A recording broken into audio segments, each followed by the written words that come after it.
Okay, quick story that has me literally shaking right now. So for context, I drive trucks, and I stop at this Denny's to grab a coffee because I'm addicted to caffeine. I went in there to get my coffee to go, and then I walked to the bathroom, but as I'm walking to the bathroom, it's this old guy sitting to the left with about 12 people that's celebrating his 89th birthday. I got a call from my dispatcher, and he was like, yo, you can chill, no rush, they're not ready for the freight, so you can relax a little bit. Sat down, ordered some food, so now I'm sitting like across from the guy that's celebrating his birthday. Time goes by, I'm down there at the end of my meal, and everybody that basically came to celebrate with him had left, so now it's just him and his wife. So as I get up to go wash my hands, I see him and I give him a smile. I'm like, happy birthday, young man, 89. That's a lot of memory to have.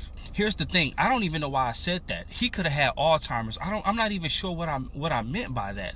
But that's what I said, and he said, well, thank you, young man. And he smiled, and he kind of just stared at me, and I just walked back there and washed my fucking hands. So I come back, and his wife is gone. She's talking to some other lady that goes to the same church they do, and he sees me, he says, come here, come here, come here.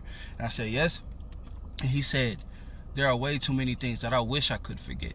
And I said, yeah, man, you make it to damn near 100 years old. I'm pretty sure you got a handful of regrets. And he looked at me with the most serious look ever and said, you have no idea. Well, now I'm curious. Do tell. He said, you know, I used to be a firefighter through the 60s and 70s. I said, that's what's up. That's a very commendable job. And he said, yeah, it should be. He said the 60s and 70s was a different time in every way possible. You know that, right? And I'm just like, yeah, no shit. He said, back in those times, I was a way different man, and who knew that we'd get to the point where we are in society today, and I'd be feeling the way I'm feeling about the decisions that I made back in those times. So I'm like, man, if you won't fucking tell me, bro. So right before he took a very long pause, he looked at me and said, back in those times, it was very common for firefighters that looked like me to leave people that looked like you in burning houses and buildings and horrible situations just to say they couldn't get to us.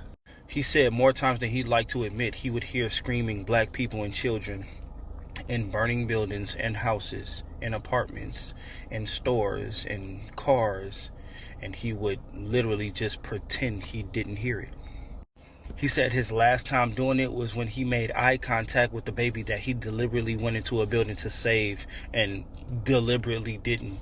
And he said that was the last time he did it, and he quit that year. He said the nightmare still hasn't stopped. He still hasn't forgiven himself, and therapy helps, but it's still a living nightmare to have those memories. And I guess that shit just shocked me so much because when it came to firefighters, I never thought of them like that. Like when it came to like police officers, lawyers, and judges, and everybody else, we knew they didn't give a fuck. Especially police officers, we knew they didn't give a fuck about us. But I don't know why that didn't click to me that no, it was everybody that hated us. Everybody had a hand in deliberately making our lives worse. When I calmed down from being mad enough to want to pull the plug on his ass, I thought about it,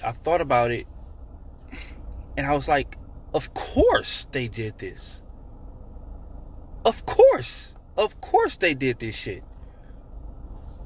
Duh. Like, why was I even shocked? Like, of course. But it is something that I cannot think about for too long, because that visual of you fake going to save somebody and not saving them because of the color of their skin and the entire 911 understanding because, oh yeah, you couldn't get Jamal. Oh well, just another one gone. Like, that shit, I don't know.